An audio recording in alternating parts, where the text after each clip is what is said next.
আসসালামু আলাইকুম ভিউয়ার্স। আশা করি আপনারা ভালো আছেন। ভিউয়ার্স, বাংলাদেশ সেনাবাহিনীর এমআরডিসিতে সৈনিক পদে যোগ দিন। এখানে আবেদন শুরুর তারিখ 25 নভেম্বর এবং শেষ হবে 20 ডিসেম্বর। আজকে 26 তারিখ। আবেদন শুরু হয়ে গেছে, আপনারা আবেদন করুন। এখানে এমআরডিসির মাঠ হবে ঢাকা রাজেন্দ্রপুর ক্যান্টনমেন্টে মাঠ হবে। এখানে 2025 সালে এমআরটিসি সেন্টার অ্যান্ড রেকর্ডস রাজেন্দ্রপুর সেনানিবাসে সৈনিক পদে শুধুমাত্র পুরুষ প্রার্থী আবেদন করতে পারবে। আমি আবারও বলছি, আপনারা যারা আমার বিডি সার্কেল ইউটিউব চ্যানেলটি সাবস্ক্রাইব করেননি অবশ্যই সাবস্ক্রাইব করবেন। ইউটিউবে দেখলে সাবস্ক্রাইব করবেন, লাইক করবেন, কমেন্ট করবেন। ফেসবুকে দেখলে ফলো দিবেন। আপনাদের সাধারণ আহ একজন প্রার্থী প্রয়োজনীয় যোগ্যতা সাপেক্ষে সাধারণ জিডি, জিডি মানে জেনারেল, আর করণিক সিএলকে করণিক হচ্ছে আপনাদের অফিস সহায়ক, আর মেয়র হচ্ছে যেটা আপনাদের এমআরডিসিতে অস্ত্রাগারে অস্ত্র পাহারা দেয় কিংবা দায়িত্ব পালন করা। এমএস হচ্ছে সেনা সন্তান। আমি এবারে বলছি, জিডি হচ্ছে সাধারণ ট্রেড এবং করণিক হচ্ছে সিএলকে, আর মেয়র হচ্ছে আগে বললাম। প্রতি আবেদনের অনুকূলে সর্বমোট 300 টাকা, ভর্তি পরীক্ষার ফি 200 টাকা এবং অনলাইন রেজিস্ট্রেশন ফি বাবদ 100 টাকা, অর্থাৎ 300 টাকা আপনাদের খরচ হবে। যদি আপনার কম্পিউটারের দোকানে করেন তাহলে আপনাদেরকে 350 থেকে 60 টাকার মতো নিতে পারে। বয়স 17 থেকে 50 বছর, সরি 17 বছরের কম এবং 25 বছরের বেশি হবে না। আপনারা শিক্ষাগত যোগ্যতার মূল সনদপত্র মার্কশিট ফটোকপি হলে সত্যায়িত হতে হবে, তবে পরবর্তীতে মূল সনদ প্রস্তুতন করতে হবে। ভিউয়ার্স, এগুলো না নিয়ে এগুলো চলবে, তবে আপনাদের আগে টিকতে হবে। টিকার পরে তারপরে আপনাদের এগুলো নিবে, যখন আপনারা যখন চূড়ান্ত হবে নিয়োগ দিয়ে তখন আপনাদের কাছে এই সব জিনিসপত্র নিবে। এর আগে আপনারা এডমিট কার্ড নিয়ে গেলেও চলবে। পরীক্ষা হবে বাংলা, ইংরেজি, গণিত, সাধারণ জ্ঞান ও বুদ্ধিমত্তা আইকিউ। এখানে 6 মাসের ট্রেনিং হবে। সবগুলা কোড হচ্ছে 111। সাধারণ ট্রেডের নাম হচ্ছে করণিক সিএলকে, আর্মেয়ার এএমএর, জিডি হচ্ছে জিডি। আপনাদের যে যে জেলা, কেউ যদি উম, বরিশাল হন তাহলে বরিশাল 29 জেলা কোড দিবেন। আমার পঞ্চগড় 01 দিলাম। হুম।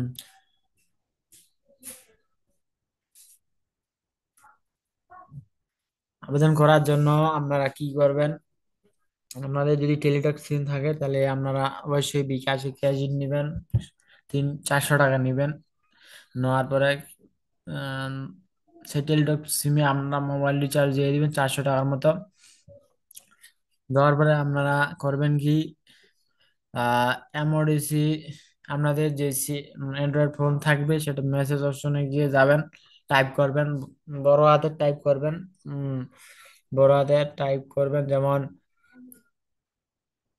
এমওডিসি লিখবেন, স্পেল লিখবেন।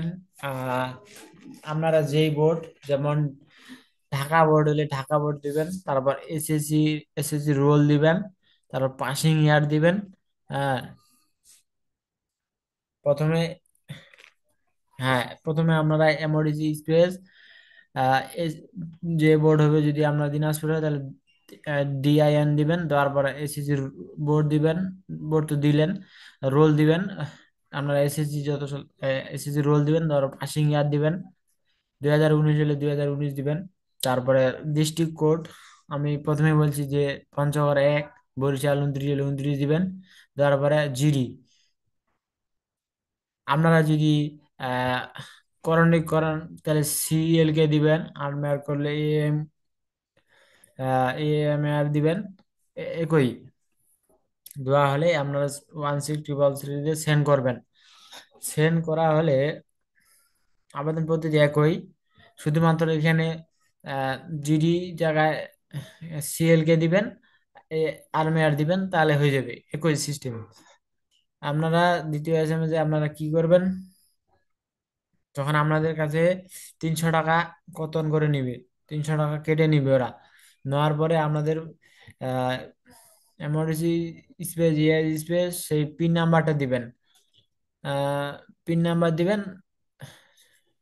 পিন নাম্বার বলতে, যিনি যে কম্পিউটারে যিনি যে ভাই আবেদন করবেন বা যিনি যে মেসেজ পাঠাবেন, তিনি আর এখানে একটা পিন কোড দেবে, সেই পিন কোডটা উনি দিবেন। দেওয়ার পরে আপনার কন্ট্যাক্ট নাম্বার অবশ্যই দিবেন। কম্পিউটারের দোকানে হবে না, আমরা নিজস্ব সচল কম্পিউটার শরীফের নিজস্ব মোবাইল নাম্বার দিবেন আপনাদের, যেটা আপনার হাতে থাকে সবসময়, সেই মোবাইল নাম্বার দিবেন। দেওয়ার পরে সেন্ড করলে আপনাদের কাছে যে আপনি অমুক কিনা, আপনাকে বলবে যে এমডি জালাল হোসেন, দেখবেন যে আপনার নাম ঠিক আছে, তাহলে হয়ে যাবে। তখন তৃতীয় ধাপে আপনারা কি করবেন, অবশ্যই আপনারা বিষয়টা পরিষ্কার দেন। যখন আপনারা এমডি স্পেস যে স্পেস পিন দিবেন, কন্ট্যাক্ট নাম্বার দিবেন, দিলে আপনাদের কাছে একটা মেসেজ যাবে। তৃতীয় ধাপে তৃতীয় ধাপে কি করবেন, দ্বিতীয় এসএমএস প্রেরণের পর প্রার্থীকে টেলিটক কর্তৃক একটি ইউজার আইডি ও পাসওয়ার্ড প্রদান করা হবে। তখন আপনাদের যে ফোন নাম্বারটা দিবেন, তখন আপনাদের কাছে একটি ইউজার আইডি ও পাসওয়ার্ড দিবে। তখন আপনারা কি করবেন, তখন আপনারা আবেদন করার জন্য লিখবেন emergencyteletalk.com.bd। এই ওয়েবসাইটে emergencyteletalk.com.bd ওয়েবসাইটে লিখে সার্চ করবেন। নতুন করে দেখাচ্ছি আমি, MODC ডট টেলিটক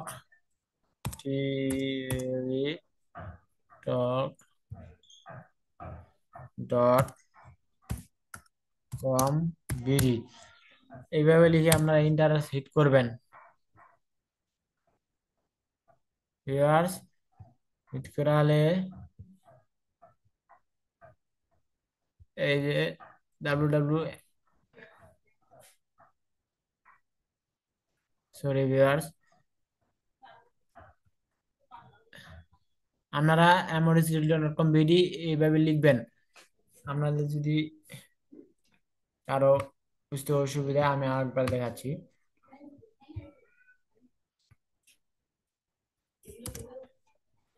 এভাবে লিখবেন, গুগলে লিখবেন এমআরডিসি টেলিটক.com.bd, লেখার পরে ইন্টার হিট করবেন। এই যে চলে আসবে এটা, আসার পরে ক্লিক টু অ্যাপ্লাই। অ্যাপ্লাই করার পরে আপনাদের যে টেলিটক সিমে আপনারা মেল দিবেন, যে ইউজার আইডি দিছে সেই ইউজার আইডি দিবেন, আর যে পাসওয়ার্ড দিছে সেই পাসওয়ার্ড দিয়ে আপনারা কি করবেন, সাবমিট করবেন। সাবমিট করলে আহ, চলে আসবে একটা ফর্ম। আমি এডমিট কার্ডে দেখাচ্ছি, যেমন আমারটা দিয়ে দেখাচ্ছি, যেমন আমার এই যে এডমিট কার্ড, এটা হচ্ছে আমার এডমিট কার্ড। আমি আগে আবেদন করছি। প্রথমে কি করতে হবে, প্রথমে আমরা ইউজার আইডি দিবেন, রোল দিবেন, এনআইডি দিবেন। দেওয়ার পরে আপনারা কি করবেন, SSC group, board, year, roll, GPA, SSC qualification science Dinajpur 2021, roll, এক কথায় আপনারা ইন্টারের গ্রুপ দিবেন, বোর্ড দিবেন, পাসিং ইয়ার দিবেন, রোল দিবেন, জিপিএ দিবেন। ফেসেট ক্রিমিনাল কেস, আপনি কি কোনো ফৌজদারি মামলায় জড়িত কিনা, এটা নো দিবেন। Separate gov private organisation before, এগুলোতে কোনো আছে কিনা, এটা নো দিবেন। সার্ভারের ফ্রম সিরিয়াস ডিজিজ, আপনার কোনো মারাত্মক বা বিভিন্ন অসুখ আছে কিনা, সেটা দিবেন না দিবেন। Have you joined in army training centre previous, আপনি কি কোনো কোথাও আগে ট্রেনিং করেছেন, না। সৈনিক পদে ভর্তির ক্ষেত্রে আর্থিক লেনদেনে জড়িত হওয়া, আদালত সম্পৃক্ত হওয়া, আইন দণ্ডনীয় অপরাধ, ভর্তি পরীক্ষার সময় কিংবা ভর্তির পরীক্ষার পরেও বিষয়ে জানা গেলে প্রার্থীকে চূড়ান্তভাবে অযোগ্য ঘোষণা, ভবিষ্যতে পরীক্ষাতে অংশগ্রহণ নিষিদ্ধ করা এবং কখনো কখনো দণ্ডসহ বহিষ্কার করা হয়, এই বিষয়ে আপনি কি অবগত। এগুলো সবগুলাতে আপনারা ইয়েস দিবেন।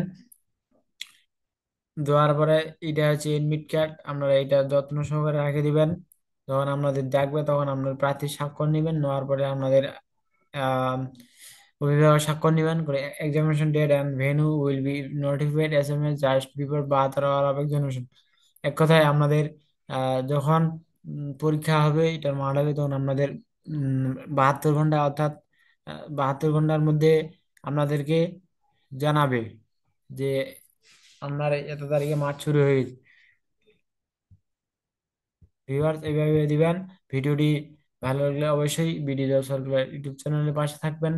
ধন্যবাদ।